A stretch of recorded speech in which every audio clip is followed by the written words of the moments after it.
অর্থাৎ আল্লাহ সুবহানাহু ওয়া তাআলার স্মরণ বা জিকিরের মধ্য দিয়ে আমাদের হৃদয়কে উজ্জীবিত করা, প্রাণবন্ত করা, আমাদের হৃদয়টাকে পলিশ করা, কিভাবে আমরা এটা করতে পারি, এই টপিকের উপর কিছু আলোকপাত আমরা করবো ইনশাআল্লাহ বিইذنিল্লাহ। সম্মানিত সুধী, আল্লাহ তাআলার সন্তুষ্টিমূলক যে কোনো বিষয় এটা মনে মনে চিন্তা করা কিংবা মুখ দিয়ে বলা কিংবা কাজে বাস্তবায়ন করা, এটাই বেসিকলি যিকরুল্লাহ বা আল্লাহর স্মরণ। আমি আবার বলছি, আল্লাহ তাআলার সন্তুষ্টিমূলক যে কোনো কিছু মনে মনে চিন্তা করা কিংবা মুখে প্রকাশ করা অথবা কাজে বাস্তবায়ন করা, এটাই হচ্ছে যিকরুল্লাহ বা আল্লাহর স্মরণ, রিমেম্বারেন্স অফ আল্লাহ। বিশেষ করে আল্লাহ তাআলার পবিত্র নামগুলো স্মরণ করা। আমরা জানি যে আমাদের দেহকে সতেজ রাখার জন্য, প্রাণবন্ত রাখার জন্য খাবারের প্রয়োজন হয়। ঠিক তেমনিভাবে আমাদের আত্মা বা আমাদের হৃদয়কে সতেজ রাখার জন্য খাবারের প্রয়োজন হয়, আর সেই খাবারটা হচ্ছে যিকরুল্লাহ, আল্লাহর স্মরণ, রিমেম্বারেন্স অফ আল্লাহ সুবহানাহু ওয়া তাআলা।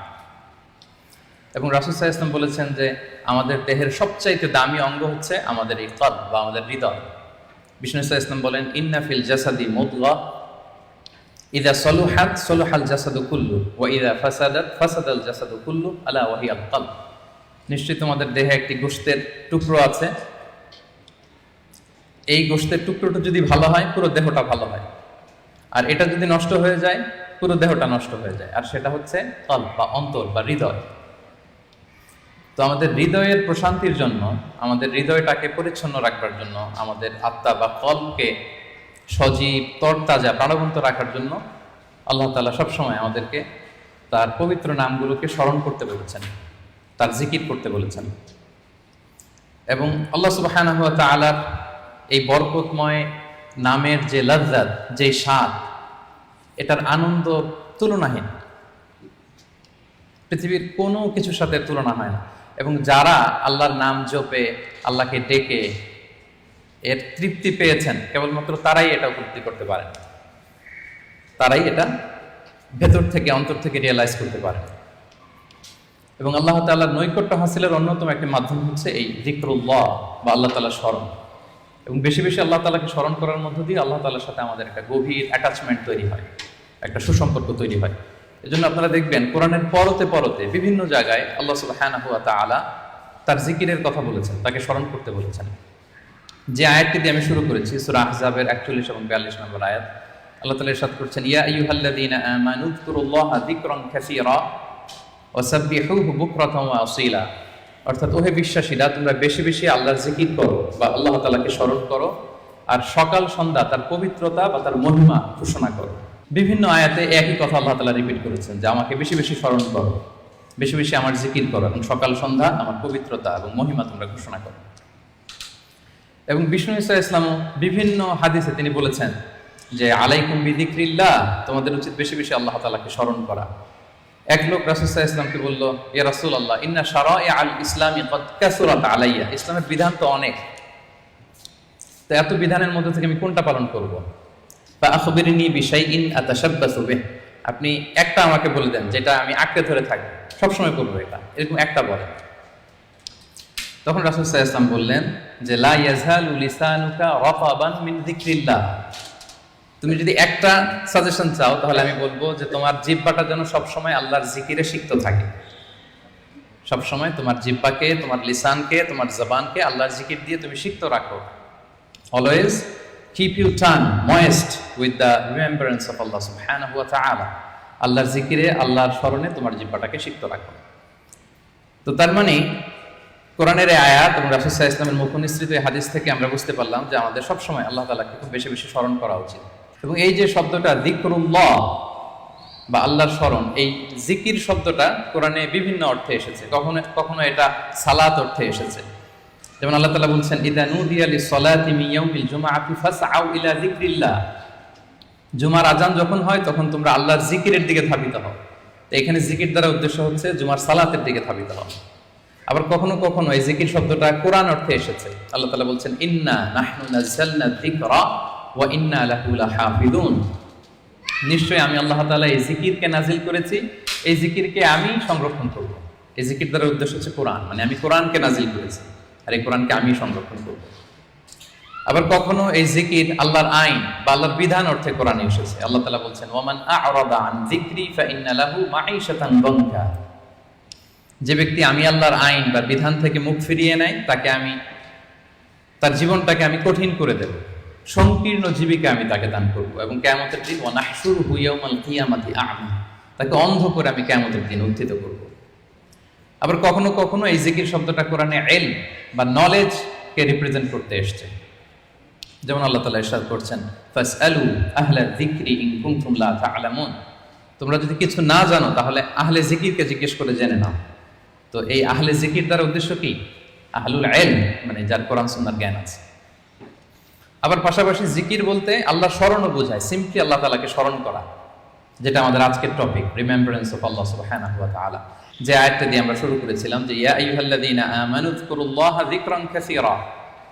ওহে বিশ্বাসীরা, তোমরা আল্লাহ তাআলাকে বেশি বেশি স্মরণ করো। তাহলে সাধারণত স্মরণ করার অর্থ কোরআনে পাওয়া যায়। সম্মানিত সুধী, মূলত আমরা যে ইবাদতগুলো অফার করি, সকল ইবাদতের মূল উদ্দেশ্য হচ্ছে আল্লাহ তাআলার স্মরণ। আপনারা যদি একটু খেয়াল করে দেখেন, আমরা যত ইবাদত করি, যে সমস্ত ইবাদতগুলো ফার্জ করা হয়েছে, আসলে এর মূল উদ্দেশ্য কি?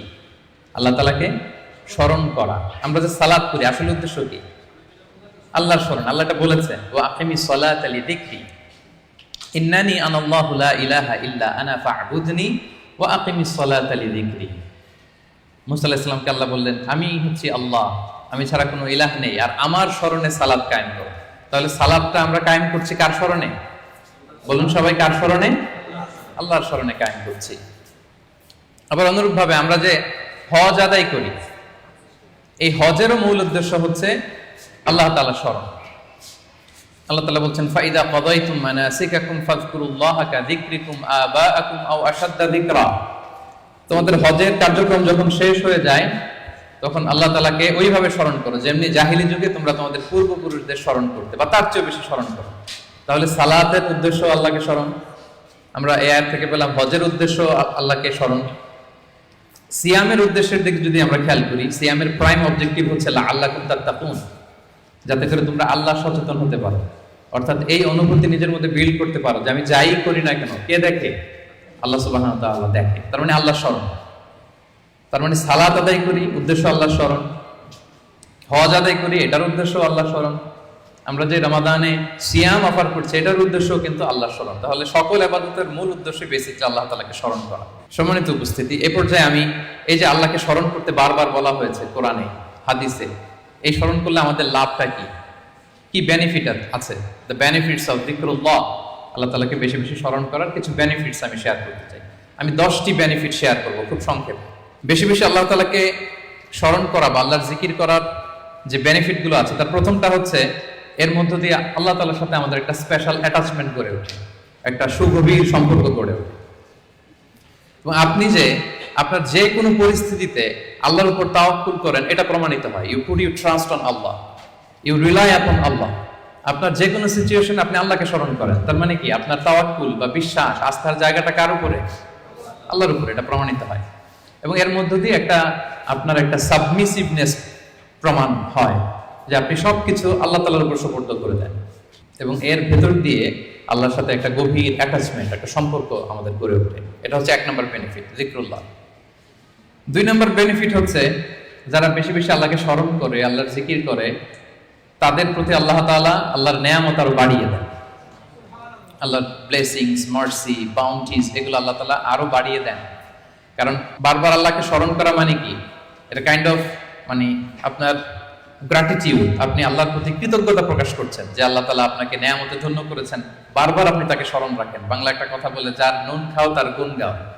তো আল্লাহর নেয়ামতে আমরা বেঁচে আছি, তো সে আল্লাহকে বারবার স্মরণ করি, তার মানে এটা আল্লাহ তাআলার প্রতি একটা আমাদের কৃতজ্ঞতা বোধ, শুকরিয়া বোধ, তাই না? এবং আল্লাহ বলেছেন, লা ইন শাকারতুম লা আযীদান্নাকুম, যদি বেশি বেশি কৃতজ্ঞ হও, শুকরগুজার হও, শুকরিয়া আদায় করো, আমি নেয়ামত আরো বাড়িয়ে দেব। তাহলে 2 নম্বর যেটা আমরা পেলাম, আল্লাহ তাআলার নেয়ামতের বাড়িধারা এটা আমাদের উপর আরো বাড়তে থাকবে, কন্টিনিউ হতে থাকবে।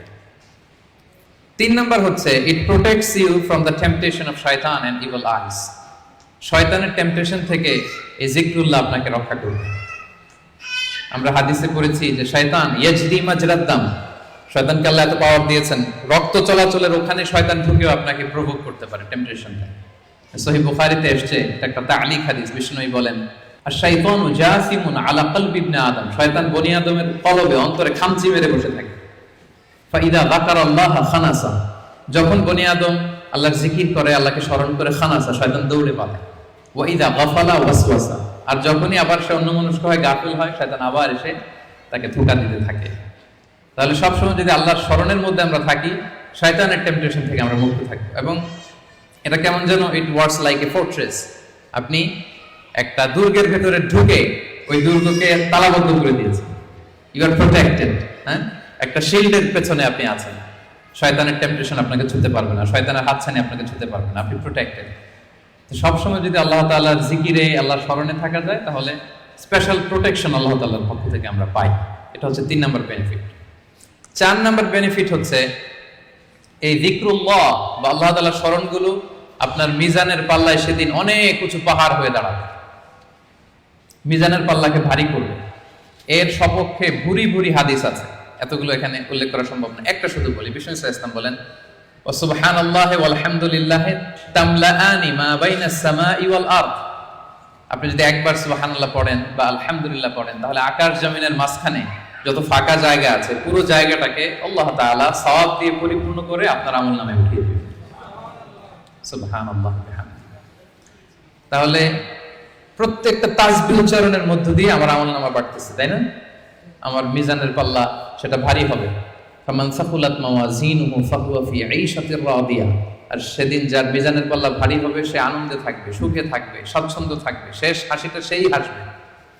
সো এই জিকিরটাকে, এটা আমাদের এডিকশনে রূপান্তর করা উচিত। বি এডিক্টেড উইথ দ্য যিকরুল্লাহ। সবসময় আপনি পড়ুন লা ইলাহা ইল্লাল্লাহ, সুবহানাল্লাহ। ট্রাফিক জ্যামে আটকে আছেন, পড়ুন আস্তাগফিরুল্লাহ। ড্রাইভিং করছেন, পড়ুন আস্তাগফিরুল্লাহ। মিটিং এ আছেন, ফাঁকে পড়ুন আস্তাগফিরুল্লাহ। অবসর সময় কাটাচ্ছেন, পড়ুন লা হাওলা ওয়ালা কুওয়াতা ইল্লা বিল্লাহ, হাসবুনাল্লাহ। আপনি পড়ুন, আপনি প্রোটেক্টেড থাকবেন এবং প্রতিটি শব্দ উচ্চারণের মধ্য দিয়ে আপনার আমলনামা ভারী হতে থাকবে। আচ্ছা, 5 নম্বর বেনিফিট হচ্ছে আল্লাহ সুবহানাহু ওয়া তাআলা যারা সব সময় আল্লাহকে স্মরণ করে, তাদের জন্য ক্ষমা এবং সুবিশাল প্রতিদানের ঘোষণা দিয়েছেন। সূরা আহজাবের 35 নম্বর আয়াতে আল্লাহ তাআলা 10 শ্রেণীর ব্যক্তির ঘোষণা, 10 শ্রেণীর ব্যক্তির নাম উল্লেখ করে তিনি বলেছেন আ'আদাল্লাহু লাহুম মাগফিরাতাও ওয়া আজরান আযীমা। এই 10 শ্রেণীর লোকের জন্য আল্লাহ তাআলা ক্ষমা এবং সুমহান প্রতিদান তিনি রেখে দিয়েছেন। এই 10 শ্রেণীর ব্যক্তির মধ্যে এক শ্রেণী হচ্ছে আয-যাকিরুনাল্লাহা কাসীরাও ওয়ায-যাকিরাত, যারা সব সময় সর্ব অবস্থায় আল্লাহ তাআলাকে স্মরণ করে, তাদের জন্য আল্লাহ তাআলা ক্ষমা প্রস্তুত করে রেখেছেন। এবার বলেন তো, আমাদের ক্ষমার দরকার আছে কিনা? হ্যাঁ, আছে। আমরা সবাই তো ক্ষমার ভিখারি, আল্লাহ তাআলার কাছে ক্ষমা চাই। আমরা সবাই পাপী। কুল্লুকুম খাত্তাউন ওয়া খায়রুল খাত্তাইনা আত-তাওয়াবুন। আমরা সবাই পাপী, আমাদের ক্ষমার প্রয়োজন আছে। তো আমরা যেন বেশি বেশি আল্লাহ তাআলাকে স্মরণ করি, তার জিকির দিয়ে যেন আমাদের জিহ্বাকে সিক্ত রাখি। আচ্ছা, 6 নাম্বার হচ্ছে it saves you from the hell fire. আল্লাহর জিকির জাহান্নামের আগুন থেকে মানুষকে বাঁচায়। রাসূল সাল্লাল্লাহু আলাইহি ওয়াসাল্লাম বলেন লিকুল্লি শাইইন সিকালা ওয়া সিকালাতুল কুলুবি যিকরুল্লাহ। সবকিছুকে পলিশ করতে হয়, আর অন্তরের পলিশ করার পদ্ধতি হচ্ছে যিকরুল্লাহ, আল্লাহর জিকির। আল্লাহর জিকির ছাড়া কোনো কিছু দিয়ে হৃদয়কে পলিশ করা যায় না। এরপর বিষ্ণু সাল্লাল্লাহু আলাইহি ওয়াসাল্লাম বলেছেন মা মিন শাইইন আনজা মিন আযাবিল্লাহি মিন যিকরিল্লাহ। আল্লাহর আযাব থেকে বান্দাকে বাঁচাতে আল্লাহর জিকিরের চেয়ে কার্যকরী দ্বিতীয় কোনো জিনিস আর পৃথিবীতে নেই। আল্লাহর আযাব থেকে রক্ষা করতে সবচাইতে কার্যকরী হাতিয়ার হচ্ছে যিকরুল্লাহ, আল্লাহর স্মরণ। সব সময় উঠতে বসতে আল্লাহ তাআলাকে স্মরণ করা। তাহলে বেশি বেশি জিকির আমাদেরকে জাহান্নামের আগুন থেকে বাঁচাবে। 8 নাম্বার বেনিফিট হচ্ছে, এটা খুব ইন্টারেস্টিং যদি আপনারা একটু খেয়াল করেন, যে এই জিকিরটা এটা যে কোনো সময় করা যায়। কি বলেন? যে কোনো সময় করা যায়, যে কোনো পরিস্থিতিতে করা যায়, ইন এনি সিচুয়েশন, যেখানে থাকেন করা যায়। আল্লাহ বলেছেন ফাযকুরুল্লাহা কিয়ামান ওয়া কুউদান ওয়া আলা জুনুবিহিম। দাঁড়িয়ে করা যায় আল্লাহর জিকির, বসে করা যায়, শুয়ে করা যায়, ইভেন আপনি যদি অপবিত্র থাকেন তখনও করা যায়। আল্লাহর জিকির করার জন্য, আল্লাহকে মনে মনে স্মরণ করার জন্য কিন্তু পবিত্রতা প্রয়োজন নেই। সবাই একমত। ইভেন আপনি যদি জুনুবি হালাতে থাকেন, মানে আপনার উপর গোসল করা ফরজ, তখনও আপনি আল্লাহর জিকির করতে পারবেন। ইভেন আমাদের বোনদের যখন পিরিয়ড চলে তখনও তারা আল্লাহর জিকিরগুলো করতে পারে, তাসবিহগুলো করতে পারে, তাহলিলগুলো করতে পারে। সুবহানাল্লাহ ওয়া বিহামদিহি। তাহলে এটা এমন একটা আমল যেটা সব সময় করা যায়, যে কোনো মুহূর্তে করা যায়, যে কোনো সিচুয়েশনে করা যায়। এই জন্য আমরা যেন নিজেদেরকে আল্লাহর জিকিরের সাথে জুড়ে রাখি, সম্পৃক্ত করে রাখি, সবসময় আমাদের জিহ্বা যেন আল্লাহর জিকির দিয়ে আমরা সিক্ত রাখি। 9 নম্বর বেনিফিট হচ্ছে, আমরা যদি আল্লাহর জিকির করি আল্লাহ আমাদের জিকির করে। সুবহানাল্লাহ ওয়া বিহামদিহি। আল্লাহ তাআলা বলছেন, ফাযকুরুনি আযকুরকুম ওয়াশকুরুলি ওয়ালা তাকফুরুন। ওহে বান্দারা, তোমরা আমাকে স্মরণ করো, আমিও তোমাদেরকে স্মরণ করি। আমরা আল্লাহকে স্মরণ করলে আল্লাহ আমাদেরকে স্মরণ করে। সুবহানাল্লাহ। এটা অনুভূতির বিষয়। প্রাইম মিনিস্টার আনোয়ার ইব্রাহিম যদি আমাকে স্মরণ করে, আমাকে নিয়ে কথা বলে প্রাইম মিনিস্টারের অফিসে, এটা কেমন ফিল হবে আপনাদের? জো বাইডেন আমাকে নিয়ে আলাপ করে হোয়াইট হাউস, এটা কেমন ফিল হবে আপনাদের? আরশের মালিক আল্লাহ সুবহানাহু ওয়া তাআলা আপনাকে স্মরণ করে, আপনার নাম উল্লেখ করে, এটা কেমন লাগে আপনার কাছে? আল্লাহু আকবার। হাদিসে কুদসিতে আল্লাহ তাআলা বলেন, ফাইন যাকারানি ফি নাফসি নাফসিহি যাকারতুহু ফি নাফসি। আমার কোন বান্দা যদি একাকী আমাকে স্মরণ করে, আমিও আমার বান্দাকে একাকী স্মরণ করি। আমার কোন বান্দা মনে মনে আমাকে স্মরণ করলে আমি তাকে মনে মনে স্মরণ করি। ওয়া ইন যাকারানি ফি মালাইন যাকারতুহু ফি মালাইন খায়রিম মিনহু।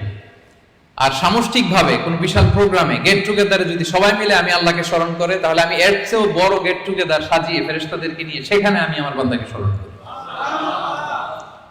ওয়া ইন তাকাররাবা ইলাইয়া বিশিবরিন তাকাররাবতু ইলাইহি যিরাআন। আমার কোন বান্দা যদি আমার দিকে এক বিঘত অ্যাডভান্স হতে চায়, অগ্রসর হতে চায়, আমি আমার বান্দার দিকে এক হাত অগ্রসর হই। ওয়া ইন তাকাররাবা ইলাইয়া যিরাআন তাকাররাবতু ইলাইহি বাআন। আমার কোন বান্দা যদি আমার দিকে এক হাত আসতে চায়, আমি আমার বান্দার দিকে দুই হাত এগিয়ে যাই। ওয়া ইন আতানি ইয়ামশি আতাইতুহু হারওয়ালা। আমার কোন বান্দা যদি আমার দিকে হেঁটে হেঁটে আসতে চায়, আমি আমার বান্দার সাক্ষাতে উদ্গ্রীব হয়ে তার দিকে দৌড়ে দৌড়ে যাই। ফাযকুরুনি আযকুরুকুম ওয়াশকুরুলি ওয়ালা তাকফুরুন। আমাকে স্মরণ করো তো আমিও তোমাদের স্মরণ করব। আল্লাহু আকবার। তাহলে জিকিরের 9 নম্বর বেনিফিট হচ্ছে, আমরা আল্লাহকে স্মরণ করলে আল্লাহ কি করে? আমাদেরকে স্মরণ করে। জিকিরের 10 নম্বর বেনিফিট হচ্ছে, জিকির হৃদয়কে প্রশান্ত করে। আলা বিযিকরিল্লাহি তাতমাইন্নুল কুলুব। আল্লাহর জিকির দিয়ে, আল্লাহর স্মরণ দিয়ে আমাদের হৃদয় প্রশান্ত হয়। সম্মানিত ভাই এবং বোনেরা, পৃথিবীর কোনো কিছু দিয়ে আপনার হৃদয়কে আপনি পরিতৃপ্ত করতে পারবেন না। কোনো কিছু না, তৃপ্ত হবে না আপনার হৃদয়। আপনি যদি খুব পেট ভরে ভালো কিছু খান 5 স্টার বুফেতে, আপনার পেট ভরবে কিন্তু হৃদয় তৃপ্ত হবে না। আপনি যদি অনেক টাকার মালিক হন, আপনার একটা স্যাটিসফ্যাকশন আসবে কিন্তু আপনার হৃদয় তৃপ্ত হবে না। আপনার যদি অনেক নেম হয়, ফেম হয়, পাওয়ার আসে আপনার হাতে, আপনার একটা স্যাটিসফ্যাকশন আসবে, আপনার হৃদয় তৃপ্ত হবে না। বিবাহিতরা তারা যদি ফিজিক্যাল ইন্টিমেসিতে যায় হালাল পন্থায়, তার ডিজায়ার ফুলফিল হয় কিন্তু তার কল্প তৃপ্ত হয় না, হৃদয় তৃপ্ত হয় না। হৃদয় তৃপ্ত হয় কেবলমাত্র শুধুমাত্র একমাত্র একটি নামের স্মরণে। নামটা কি? আল্লাহ। আলা বিযিকরিল্লাহি তাতমাইন্নুল কুলুব। জেনে রেখো, শুধুমাত্র কেবলমাত্র আল্লাহর নামের স্মরণেই আমাদের হৃদয় প্রশান্ত হয়। আল্লাহর জিকিরেই আপনি মনোদৈহিক প্রশান্তি লাভ করবেন। বিষ্ণু সাল্লাল্লাহু আলাইহি ওয়াসাল্লাম বলেছেন, মাসালুল্লাযী ইয়াযকুরু রাব্বাহু ওয়াল্লাযী লা ইয়াযকুরুহু মাসালুল হাইয়্যি ওয়াল মাইয়্যিত। যে ব্যক্তি আল্লাহকে স্মরণ করে আর করে না, তাদের পার্থক্য হচ্ছে জীবিত আর মৃতের মতো। যে আল্লাহকে স্মরণ করে তার হৃদয়টা জীবিত, আর যে ব্যক্তি আল্লাহকে স্মরণ করে না, অ্যাপারেন্টলি তাকে জীবিত মনে হলেও আল্লাহ বলে তার হৃদয়টা মৃত। ইবনু তাইমিয়া আলাইহি রাহমা উনি বলতেন, পানি ছাড়া যেমনি মাছ বাঁচতে পারে না, পানি থেকে মাছ উঠিয়ে ফেললে মাছের যেরকম অবস্থা, কোন বান্দা যখন গাফেল হয়ে আল্লাহর জিকির থেকে দূরে সরে যায়, তার হৃদয়ের ঠিক ওই অবস্থা হয়ে যায়। এটা মৃত অন্তরে রূপান্তরিত হয়। সম্মানিত ভাই বোনেরা, তাহলে আল্লাহর স্মরণের সর্বশেষ 10 নম্বর বেনিফিট আমরা যেটা পেলাম সেটা হচ্ছে, আলা বিযিকরিল্লাহি তাতমাইন্নুল কুলুব। আল্লাহর জিকিরে আমাদের হৃদয় প্রশান্ত হয়। তাহলে 10টা বেনিফিট আমরা তো বুঝতে পারলাম নাকি? এখন কি মনের মধ্যে আগ্রহ জাগতেছে বেশি বেশি আল্লাহর তাসবিহ, তাহলিল, জিকিরগুলো করার অবসর টাইমে? হ্যাঁ, ইনশাআল্লাহ বলেন সবাই। ইনশাআল্লাহ, আল্লাহ আমাদের তৌফিক দান করুন। এবার আমরা একটু করে জেনে নেই, এই যে জিকির করব এটার পদ্ধতি কি। জিকিরের পদ্ধতি নিয়ে আবার অনেক কথাবার্তা আছে। কোন পদ্ধতিতে এই জিকিরটা আমরা করব? শুরুতেই তো আমরা এতটুকু বলেছি যে আল্লাযীনা ইয়াযকুরুনাল্লাহা কিয়ামান ওয়া কুউদান ওয়া আলা জুনুবিহিম, যে দাঁড়িয়েও জিকির করা যায়, বসেও করা যায়, শুয়েও করা যায়। আল্লাহ তাআলা একটা আয়াতে বলেছেন ফাযকুরুল্লাহা কামা আল্লামাকুম মা লাম তাকুনু তা'লামুন, তোমরা আল্লাহকে ওইভাবে স্মরণ করো, আল্লাহর জিকির করো যেভাবে আল্লাহ তোমাদের শিখিয়েছে। তাহলে জিকির কিভাবে করতে হবে এটাও কিন্তু আল্লাহ তাআলা আমাদেরকে শিখিয়েছেন, ইনস্ট্রাক্ট করেছেন, গাইড করেছেন। আমি শোনাবো আপনাদের। আল্লাহ যেভাবে শিখিয়েছেন ফাযকুরুল্লাহা কামা আল্লামাকুম, আল্লাহ যেভাবে শিখিয়েছেন ওইভাবে করো জিকির। কিভাবে শিখিয়েছেন আল্লাহ?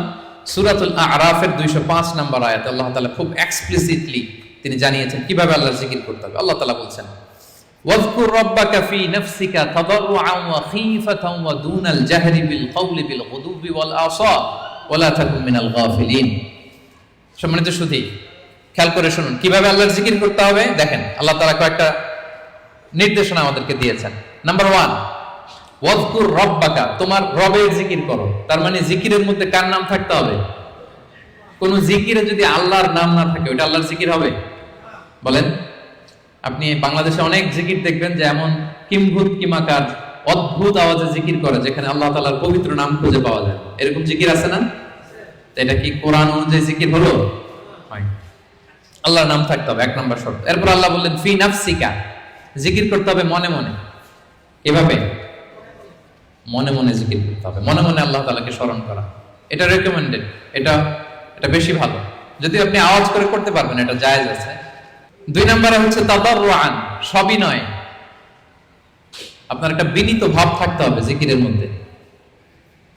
3 নম্বর হচ্ছে খীফাতান, ভীত বহবল চিত্তে, আল্লাহর ভয় আপনার অন্তরে জাগ্রত থাকতে হবে জিকিরের সময়। তারপর হচ্ছে দুনাল জাহরি মিনাল কওল, অনুচ্চ স্বরে, আওয়াজ করে না, চিৎকার চেঁচামেচি করে নয়। আওয়াজ করে জিকির করা যাবে শুধু তালিমের ক্ষেত্রে। ধরেন যে আমি শিক্ষা দিচ্ছি আমার স্টুডেন্টদেরকে বা লোকদেরকে যে এটা হচ্ছে লা ইলাহা ইল্লাল্লাহ, তো আমি আওয়াজ করে না বললে ওরা শুদ্ধভাবে উচ্চারণ করতে পারবে?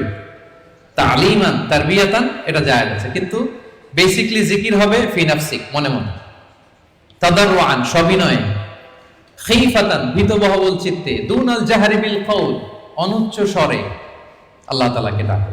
এটা হচ্ছে জিকিরের পদ্ধতি কোরআনের আয়াতের আলোকে। হাদিসে বিষ্ণু ইসলাম আরেকটা যোগ করেছেন।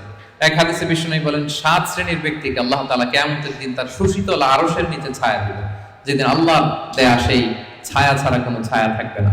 এর মধ্যে 1 শ্রেণীর ব্যক্তি হচ্ছে রাজুলুন যাকারাল্লাহা খালিয়ান ফাফাদাত আইনা, এমন ব্যক্তি যে গোপনে আল্লাহকে ডাকে।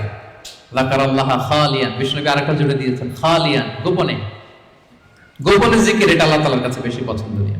এরপর তিনি আবার বললেন ফাফাদাত আইনা, অশ্রুসিক্ত নয়নে, চোখের পানি ছেড়ে অশ্রুসিক্ত নয়নে যদি আমরা জিকির করি, ওই জিকিরটা, ওই দোয়াটা আল্লাহ তাআলার কাছে খুব দ্রুত কবুল হয়ে যায়। প্রিয় ভাই বোনেরা, 2 ফোঁটা আল্লাহর কাছে সবচাইতে প্রিয়। আওয়াজ করে বলুন তো কয় ফোঁটা?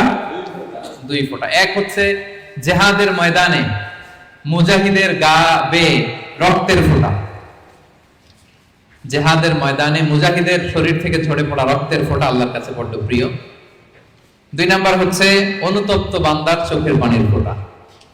একজন বান্দা তার কৃতকর্মের জন্য অনুতপ্ত হয়ে যখন কাঁদে, অশ্রু বিসর্জন দেয়, তার চোখের পানি তার চোখ বেয়ে, তার নাক বেয়ে জমিনে ড্রপ করার আগেই আল্লাহ এই বান্দাকে মাফ করে দেয়। তাহলে মুজাহিদের রক্তের ফোঁটা আর অনুতপ্ত বান্দার চোখের পানির ফোঁটা আমার কাছে খুব প্রিয়। বিশ্বনবী তাই বললেন, রাজুলুন যাকারাল্লাহা খালিয়ান ফাফাদাত আইনা, এমন ব্যক্তি যে গোপনে আল্লাহকে স্মরণ করে আর অশ্রুসিক্ত নয়নে। তাহলে জিকির কিভাবে করব? মোটামুটি একটা পিকচারাইজেশন হয়েছে না? হ্যাঁ, ওয়াযকুর রাব্বাকা ফি নাফসিকা, মনে মনে জিকির করুন। তাদাররুআন, সবিনয়ে। খীফাতান, ভীত বহবল চিত্তে। দুনাল জাহরি বিল কওল, অনুচ্চ স্বরে। আর হাদিসে এসেছে খালিয়ান, গোপনে। ফাফাদাত আইনা, অশ্রুসিক্ত নয়ন। এভাবে যদি আমরা আল্লাহ তাআলাকে স্মরণ করি, এভাবে যদি আমরা কায়মনোবাক্যে আল্লাহকে ডাকি, এভাবে যদি আল্লাহ তাআলার কাছে চাই, আল্লাহ তাআলা এই দৃশ্যটা দেখতে করতে পছন্দ করেন। তাহলে জিকিরের পদ্ধতি সবার কাছে ক্লিয়ার?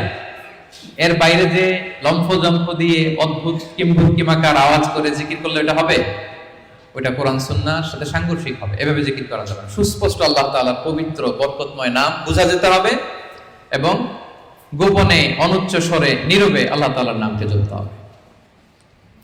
এবার দ্য কোশ্চেন অ্যারাইজেস, কোন জিকিরটা করব? জিকির তো অনেক, কি বলেন? আমরা একটু জেনে নিই যে সবচাইতে শ্রেষ্ঠ জিকির কোনটা। কেউ কি জানেন সবচেয়ে শ্রেষ্ঠ জিকির কোনটা? হ্যাঁ, সুবহানাল্লাহি বিহামদি। আর একটু বলেন, আওয়াজ করে, সাহস করে বলেন। লা ইলাহা ইল্লাল্লাহ, এই তো চলে আসছে। এটা সবচাইতে শ্রেষ্ঠ জিকির। সহিহ মুসলিমের বর্ণনা, বিষ্ণু সাল্লাল্লাহু আলাইহি ওয়াসাল্লাম বলেন, আফদালু যিকরি লা ইলাহা ইল্লাল্লাহ। সবচাইতে শ্রেষ্ঠ জিকির হচ্ছে লা ইলাহা ইল্লাল্লাহ। আপনার কাছে মনে হয় এটা তো সিম্পল, এটা তো সবাই জানে, এটা তো সবাই পড়ে না। আল্লাহ তাআলার কাছে এটা অনেক দামি, সবচাইতে শ্রেষ্ঠ জিকির। এটা একটা বিপ্লবী বাণী, এটা একটা সুমহান বাণী। এটাকে বলা হয় কালিমাতুত তাওহীদ, একত্ববাদের ঘোষণা আছে। লা ইলাহা ইল্লাল্লাহ, আল্লাহ ছাড়া কোনো ইলাহ নেই, কোনো উপাস্য নেই, কোনো বিধানদাতা নেই, কোনো আইনদাতা নেই। এটা সুমহান বাণী, এটা যাচ্ছে তাই ছোটখাটো কোনো বাণী নয়। লা ইলাহা ইল্লাল্লাহ আফদালু যিকরি লা ইলাহা ইল্লাল্লাহ। অবসর পেলেই, সময় পেলেই পড়বেন লা ইলাহা ইল্লাল্লাহ, লা ইলাহা ইল্লাল্লাহ, লা ইলাহা ইল্লাল্লাহ। এটা কালিমাতুত তাওহীদ, আল্লাহ তাআলার সুমহান বাণী। এটা যে আমাদের কাছে খুব স্বাভাবিক জিকির মনে হয়, এটা এই ব্যাপারটা আবার অস্বাভাবিক না, এটাও স্বাভাবিক। কারণ মুসা আলাইহিস সালামের কাছে এমন মনে হয়েছিল। মুসা আলাইহিস সালাম সরাসরি আল্লাহর সাথে কথা বলতেন। মুস্তাদরাকে হাকিমে একটা হাদিস এসেছে, মুসা আলাইহিস সালাম আল্লাহকে বললেন, ইয়া রাব্বি আল্লিমনি শাইআন আযকুরুকা বিহি ওয়া আদউকা বিহি।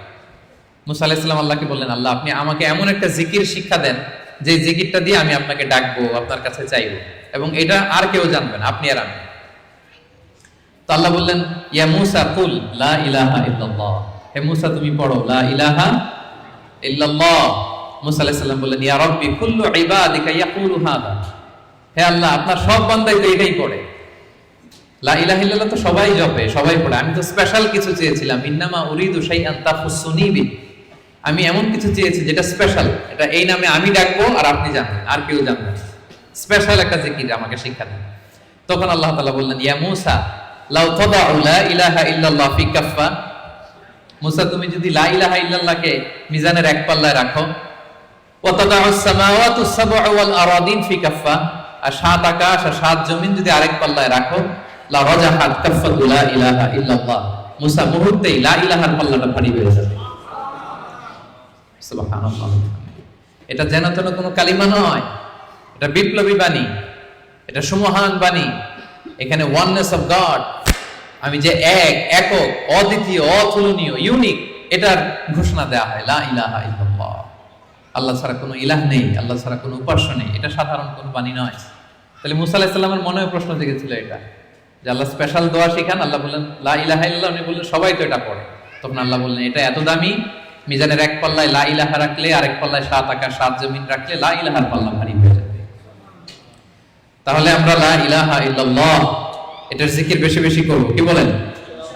আসুন আমরা কয়েকবার পড়ি লা ইলাহা ইল্লাল্লাহ, লা ইলাহা ইল্লাল্লাহ, লা ইলাহা ইল্লাল্লাহ।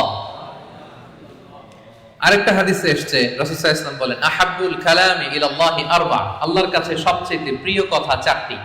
বলুন তো কয়টি? চারটি। আল্লাহর কাছে সবচেয়ে প্রিয় কথা চারটি। এক হচ্ছে সুবহানাল্লাহ, দুই হচ্ছে আলহামদুলিল্লাহ, তিন হচ্ছে লা ইলাহা ইল্লাল্লাহ, চার হচ্ছে আল্লাহু আকবার। সুবহানাল্লাহ, আলহামদুলিল্লাহ, লা ইলাহা ইল্লাল্লাহ, আল্লাহু আকবার। এই চারটা কথা আল্লাহর কাছে সবচাইতে প্রিয়। কোনো সিকোয়েন্স রাখা লাগবে না, যেভাবে মন চায়। রাসূল সাল্লাল্লাহু আলাইহি ওয়াসাল্লাম বলেন, লা ইয়াদুরুকা বিআইয়িহিন্না বাদাতা। যেটা দিয়ে তুমি আগে শুরু করবে অসুবিধা নেই। আগে পড়তে পারেন লা ইলাহা ইল্লাল্লাহ, আগে পড়ুন সুবহানাল্লাহ, আগে পড়ুন আল্লাহু আকবার, আগে পড়ুন আলহামদুলিল্লাহ, কোনো সমস্যা নেই। তাহলে আল্লাহর কাছে সবচাইতে প্রিয় কথা কয়টি? চারটি। এটা আমরা জেনে গেলাম, সুবহানাল্লাহ, আলহামদুলিল্লাহ, লা ইলাহা ইল্লাল্লাহ, আল্লাহু আকবার। আচ্ছা, সহিহ বুখারীর সর্বশেষ হাদিসটা শোনাই। বিষ্ণু সাল্লাল্লাহু আলাইহি ওয়াসাল্লাম বলেন, কালিমাতান হাবিবাতান ইলার রহমান। দুটি বাক্য আছে দয়াময় আল্লাহর কাছে খুব প্রিয়, এই বাক্য দুটো, কিন্তু খাফিফাতান আলাল লিসান, জিহ্বায় উচ্চারণে এটা বেশ হালকা পাতলা। সাকিলাতান ফিল মিজান, কিন্তু মিজানের পাল্লায় উঠালে এটা অনেক ওজন হবে। এর এক হচ্ছে সুবহানাল্লাহি ওয়া বিহামদিহি, সুবহানাল্লাহিল আযীম, সুবহানাল্লাহি ওয়া বিহামদিহি, সুবহানাল্লাহিল আযীম। এটা পারেন না আপনারা? আজকের এই যে আলোচনা তো রেকর্ড হচ্ছে, আপনারা আমাদের সোশ্যাল মিডিয়া হ্যান্ডেলে সার্চ করলে পেয়ে যাবেন। আমি উচ্চারণ সহ বলে দিচ্ছি প্রত্যেকটা, আমরা যেন এগুলো মুখস্থ করে নিই। দুটি বাক্য আল্লাহর কাছে খুব প্রিয়, বড্ড প্রিয়। কিন্তু জিহ্বায় উচ্চারণ একেবারে very simple, very easy and smooth. কিন্তু মিজানের পাল্লা রেখে দিলে অনেক ভারী হয়ে যাবে। সুবহানাল্লাহি ওয়া বিহামদিহি সুবহানাল্লাহিল আযীম। তারপরে আর কোন নামে জিকির করব? আল্লাহর 99টি নাম ধরে আল্লাহকে ডাকবো। আল্লাহর 99টা সুন্দর সুন্দর নাম আছে। কুল ইদউল্লাহ আও ইদউর রহমান আইয়াম্মা তাদউ ফালাহুল আসমাউল হুসনা। আল্লাহকে আল্লাহ বলে ডাকো কিংবা রহমান বলে ডাকো, তবে জেনে রাখো আল্লাহর অনেকগুলো সুন্দর সুন্দর নাম আছে। কয়টা নাম? সহিহ বুখারীতে এসেছে ইন্না লিল্লাহি 99 ইসমা মিআতান ইল্লা ওয়াহিদা। আল্লাহর 99টা নাম আছে। মান আহসাহা দাখালাল জান্নাহ। যে এই 99 নামকে মুখস্থ করবে, এটাকে হৃদয়ে ধারণ করবে, এর যে হক আছে আদায় করবে, আল্লাহ তাকে জান্নাত দান করবে। আল্লাহর 99টা নাম সুযোগ হলে মুখস্থ করবেন। আমাদের আইআইএম এর প্রতিদিনের মর্নিং অ্যাসেম্বলি শুরু হয় আল্লাহর 99টা নাম জপে। খেয়াল করেছেন আপনারা? হ্যাঁ, একটা নাশিদের সুরে পড়ে সকালবেলা, নাকি ঘুমিয়ে থাকেন ওই টাইমে আপনারা? সকালবেলা 8টার দিকে, মোস্ট লাইকলি 8টার দিকে যখন দোয়া করে আমাদের মর্নিং অ্যাসেম্বলি শুরু হয় ইউআইতে, সেই তো আমি 13 সাল থেকে শুনতেছি আল্লাহর 99টা নাম জপে তারপরে officially the starting of the day এখানে হয়। আলহামদুলিল্লাহ। তো আল্লাহর নামগুলো ধরে যেন আমরা আল্লাহকে ডাকি। ইয়া আল্লাহ, ইয়া রহমান, ইয়া রহিম, ইয়া হাইয়্যু, ইয়া কাইয়্যুম। এভাবে আল্লাহকে ডাকলে আল্লাহ তাআলা বড় খুশি হন। এবং হাদিসে এসেছে আর রহমান আর রহিম এবং হাইয়্যু আর আল কাইয়্যুম, এই নামগুলোকে ইসমে আজম বলা হয়েছে। এক সাহাবী এভাবে ইয়া হাইয়্যু, ইয়া কাইয়্যুম, ইয়া রহমান, রহিম বলে দোয়া করছে। এই দোয়া রাসূল সাল্লাল্লাহু আলাইহি ওয়াসাল্লাম শুনে বললেন, ওর দোয়া তো আছে, কবুল হয়ে যাবে, কারণ সে ইসমে আজম ধরে ধরে দোয়া করছে। সুবহানাল্লাহ ওয়া বিহামদিহি। ইসমে আজম হচ্ছে এমন আল্লাহর নাম, ইদা দুইয়া বিহি আজাবা, আল্লাহ এটা দিয়ে আল্লাহকে ডাকলে আল্লাহ ডাকে সাড়া দেয়। ওয়া ইদা সুইলা বিহি আ'তা, এই নামের বদৌলতে আল্লাহর কাছে কিছু চাইলে আল্লাহ দিয়ে দেয়। তাহলে এই নামগুলো ধরে আমরা আল্লাহ তাআলাকে ডাকতে পারি। কি বলেন? আল্লাহর 99টা নাম আমরা যেন মুখস্থ করি। সব শেষে বলবো আযকারুস সাবাহি ওয়াল মাসা। যেহেতু আমি যে আয়াত দিয়ে শুরু করেছিলাম, সেই আয়াতের শেষে আল্লাহ বলেছেন ওয়াসাব্বিহুহু বুকরাতাও ওয়া আসীলা। তোমরা বেশি বেশি আল্লাহকে স্মরণ করো, আর সকাল সন্ধ্যা আল্লাহর মহিমা, আল্লাহর প্রশংসা, আল্লাহর গ্লোরি, এটাকে তোমরা বর্ণনা করো। আল্লাহর প্রশংসা, আল্লাহর মহিমা বর্ণনা করো সকাল সন্ধ্যা। সবসময় তো করবোই, বিশেষ করে সকাল সন্ধ্যা। এবং রাসূল সাল্লাল্লাহু আলাইহি ওয়াসাল্লাম ফজরের সালাতের পরে, মাগরিবের সালাতের পরে লম্বা তাসবিহ পড়তেন। ফজরের প্রত্যেক ফরজ সালাতের পরে বিষ্ণু সাল্লাল্লাহু আলাইহি ওয়াসাল্লাম তাসবিহ তো পড়তেনই, ফজর আর মাগরিব এই দুইটার পরে আরো দীর্ঘ সময় ধরে তিনি তাসবিহ পড়তেন। প্রত্যেক ফরজ নামাজের পরে রাসূল সাল্লাল্লাহু আলাইহি ওয়াসাল্লাম 3 বার ইস্তিগফার করতেন। সবচেয়ে সহজ, খুব সহজ একটা জিকির, আস্তাগফিরুল্লাহ আস্তাগফিরুল্লাহ আস্তাগফিরুল্লাহ। আপনারা পড়েন তো নাকি? পড়েন। হ্যাঁ, এগুলো হচ্ছে টেক অ্যাওয়ে মেসেজ, এগুলো নিয়ে যেতে হবে সাথে করে। এই যে আইএম বাংলাদেশ কমিউনিটির সুন্দর প্রোগ্রামের আয়োজন করলাম, আমরা আসলাম, আমরা যেন প্রতিটা টেক অ্যাওয়ে মেসেজ সাথে করে নিয়ে যাই। ফরজ সালাতের পরে 3 বার আস্তাগফিরুল্লাহ আমরা পড়ব। ইস্তিগফারের অনেক ফজিলত, বেসিক 5টা ফজিলত বিষ্ণুই বলেন, মান লাজিমাল ইস্তিগফার জাআলাল্লাহু লাহু মিন কুল্লি দীকিন মাখরাজা। ইস্তিগফার যে সব সময় পড়বে ও জীবনে আটকাবে না। বিপদে পড়লেই আল্লাহ এই যে কেলওয়ারের ব্যবস্থা করে দিবে, মানে ওয়ে আউট, এক্সিট। আপনি আটকাবেন, আল্লাহ আপনাকে ওয়ে আউটের ব্যবস্থা করে দিবে। অমিন কুল্লি হাম্মিন ফারাজা, দুশ্চিন্তা থাকবে না আপনার জীবনে, অ্যাংজাইটি থাকবে না, চিন্তা মুক্ত করবেন। 2টা গেল। ওয়ারযুকহু মিন হাইসু লা ইয়াহতাসিব, এমন জায়গা থেকে আল্লাহ রিজিকের ব্যবস্থা করে দিবেন আপনাকে, আপনি কল্পনাও করতে পারবেন। 4 নাম্বার, আল্লাহর পক্ষ থেকে বড় আযাব গজব কখন আপনাকে স্পর্শ করবে না। ওমা কানাল্লাহু মুআযিবাহুম ওয়া হুম ইস্তাগফিরুন, আমার বান্দারা যতক্ষণ ইস্তিগফার করে কোনো আযাব তাকে স্পর্শ করবে না। 5 নাম্বার, যে সব সময় ইস্তিগফার, উঠতে বসতে সব কাজে ইস্তিগফার করে, পড়তে পড়তে এক পর্যায়ে এই ব্যক্তি মুস্তাজাবুদ দাওয়াতে উন্নীত হয়ে যায়। মুস্তাজাবুদ দাওয়া মানে এমন ব্যক্তি যে দোয়া করতে দেরি হয়, ওই দোয়া কবুল হতে দেরি হয়, হাত তুলতে দেরি আল্লাহ কবুল করে ফেলে। তা আমরা কি মুস্তাজাবুদ দাওয়া হতে চাই? সবাই হতে চাই? আমরা যেন বেশি বেশি ইস্তিগফার করি। এরপর রাসূল সাল্লাল্লাহু আলাইহি ওয়াসাল্লাম পড়তেন আল্লাহুম্মা লা মানিআ লিমা আ'তাইত ওয়া লা মু'তিয়া লিমা মানা'ত ওয়া লা ইয়ানফা'ু যাল জাদ্দি মিনকাল জাদ। অর্থগুলো বড় সুন্দর। আল্লাহ, তুমি যেটা আমাকে দিবে এটাকে আটকে রাখার কেউ নেই। আল্লাহ, তুমি যেটা আটকে রাখতে চাও, দিতে চাও না, গোটা বিশ্বের সব শক্তি একসাথে মিলেও এটা আমার সামনে হাজির করার ক্ষমতা কারণ নেই। আল্লাহ, তোমার সামনে তোমার আনুগত্য ছাড়া অন্য কিছুর কোনো দাম হয় না। এগুলো রাসূল সাল্লাল্লাহু আলাইহি ওয়াসাল্লাম পড়তেন। সকালবেলা পড়তেন আল্লাহুম্মা বিকা আসবাহনা ওয়া বিকা আমসাইনা ওয়া বিকা নাহইয়া ওয়া বিকা নামুতু ওয়া ইলাইকান নুশুর। আবার সন্ধ্যাবেলা পড়তেন আল্লাহুম্মা বিকা আমসাইনা ওয়া বিকা আসবাহনা ওয়া বিকা নাহইয়া ওয়া বিকা নামুতু ওয়া ইলাইকান নুশুর। এই দোয়াগুলো রাসূল সাল্লাল্লাহু আলাইহি ওয়াসাল্লাম পড়তেন। আল্লাহুম্মা আনতাস সালাম ওয়া মিনকাস সালাম তাবারাকতা ইয়া যাল জালালি ওয়াল ইকরাম, এটা পড়তেন। ফজরের সালাতের পর একটা বিশেষ দোয়া পড়তেন, আল্লাহুম্মা ইন্নী আসআলুকা ইলমান নাফিআ ওয়া রিজকান তাইয়্যিবা ওয়া আমালান মুতাকাব্বালা। আল্লাহ, আপনার কাছে আমি উপকারী জ্ঞান চাই। আল্লাহ, আপনার কাছে আমি পবিত্র রিজিক চাই। আল্লাহ, আপনার কাছে আমি কবুলযোগ্য আমল চাই। এই দোয়াগুলো রাসূল সাল্লাল্লাহু আলাইহি ওয়াসাল্লাম পড়তেন। প্রত্যেক ফরজ সালাতের পরে 33 বার সুবহানাল্লাহ, 33 বার আলহামদুলিল্লাহ, 33 বার আল্লাহু আকবার, সবশেষে মিলাতেন এই বলে লা ইলাহা ইল্লাল্লাহ ওয়াহদাহু লা শারীকা লাহু লাহুল মুলকু ওয়া লাহুল হামদু ওয়া হুয়া আলা কুল্লি শাইইন কাদির। এই দোয়াটা লা ইলাহা ইল্লাল্লাহ ওয়াহদাহু লা শারীকা লাহু, বিষ্ণু বলেন এটা আরাফার দিনের শ্রেষ্ঠ দোয়া। এই দোয়া আমি আমার আগের সব নবীরা পড়েছে।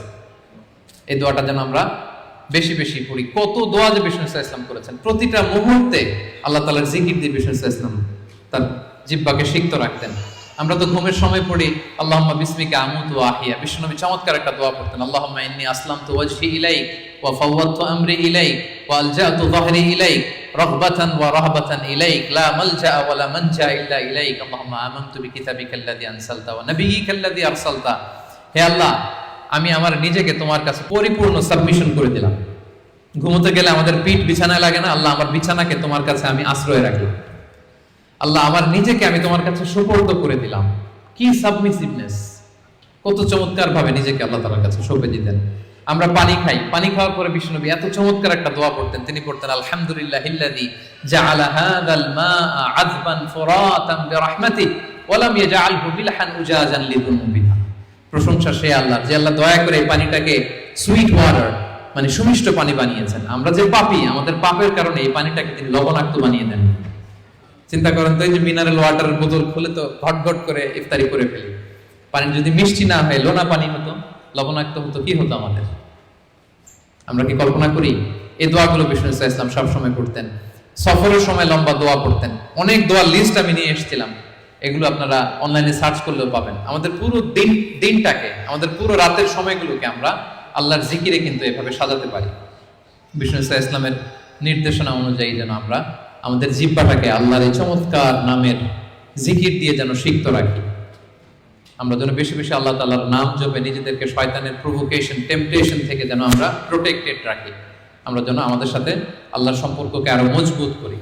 তাহলে আমরা যে টপিকটা দিয়েছিলাম, let's nourish our hearts with the remembrance of Allah, এই রমাদানে আমরা যেন বেশি বেশি আল্লাহ তাআলাকে স্মরণ করে আমাদের হৃদয়টাকে উজ্জীবিত রাখতে পারি, আমাদের হৃদয়টাকে যেন সজীব রাখতে পারি, যেন সিক্ত রাখতে পারি। আল্লাহ তাআলা আমাদের সবাইকে এই সংক্ষিপ্ত কথাগুলো বোঝার ও আমল করার তৌফিক দান করুন। হাযা মা ইনদি ওয়াল ইলমু ইনদাল্লাহি আলাইহি তাওয়াক্কালতু ওয়া ইলাইহি উনীব। ওয়াসসালামু আলাইকুম ওয়া রাহমাতুল্লাহি তাআলা ওয়া বারাকাতুহু।